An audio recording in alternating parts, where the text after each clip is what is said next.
Welcome back to another GeekWhat video. In today's video I'm taking over the best $700 gaming PC build for 2016. This build is easily capable of smashing the latest AAA titles at 1080p, 1440p and even in some cases 4K, as you can see on your screen now in GTA 5, Battlefield Hardline, Star Wars Battlefront and The Witcher 3. Why do games have such similar names? It's also extremely capable of doing incredible frame rates in some of the older, most popular games such as World of Warcraft, League of Legends, Minecraft and CSGO. But without any further ado, let's get into the parts list in today's GeekWhat video.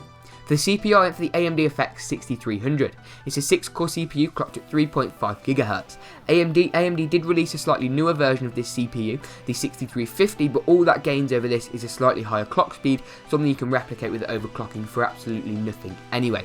For $98, it's a steal of a CPU. It's got a slightly higher power consumption than some of the Intel alternatives and only supports DDR3 memory, but for gaming that isn't a big deal whatsoever.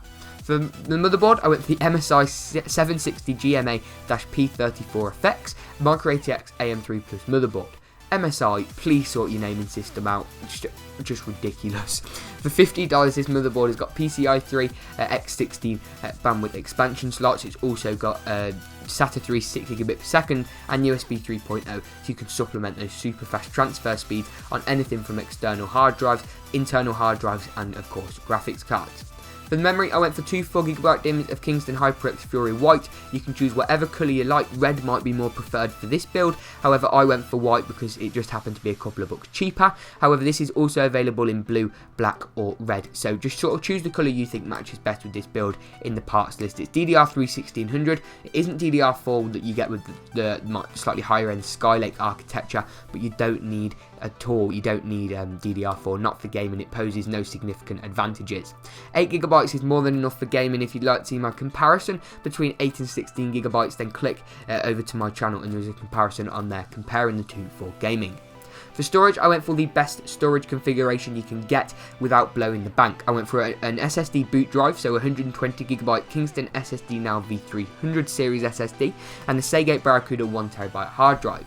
The hard drive is for storing all your movies, your music, your games, your massive Steam and Origin libraries, and the Kingston SSD is for your copy of Windows, a couple of most popular games, and a couple of documents, for example.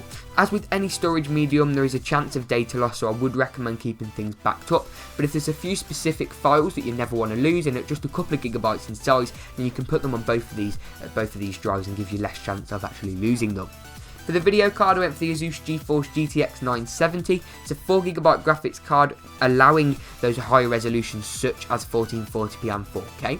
It comes at $318, which is great value, and the Asus STRIX cooler on this card is absolutely brilliant. It turns the fans off when under an insignificant load to increase the longevity of the GPU.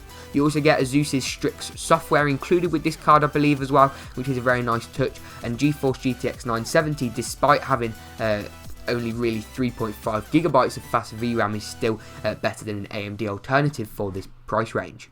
For the case, I went for the NZXT S340 in black. You can get it in black and blue, black and red, you can get it in white, you can also get it in black and green, but for this parts list I've just gone for the black NZXT S340. There's no major price differences between any of those aside from the Razer one, which you do pay a premium for in black and green, but for $60 it just makes this build look a hell of a lot more premium. The power supply went for the EVGA 600B 600W 80 plus bronze certified ATX power supply. At $25, this 600W power supply is superb, and the 80 plus bronze certification guarantees it to run above 80% efficiency at 20, 50 and 100% load scenarios, which not only makes your system more efficient but also saves you money out the wall, increases the lifetime and longevity of your components inside your computer. You never want to scrimp on the power supply, and at $25, why the hell would you? So that wraps it up for this build. If you did enjoy, drop a like rating, make sure to subscribe, follow my Twitter at GeekWhat, drop me any questions over on Twitter at GeekWhat or in the comments section below and I'll be happy to help.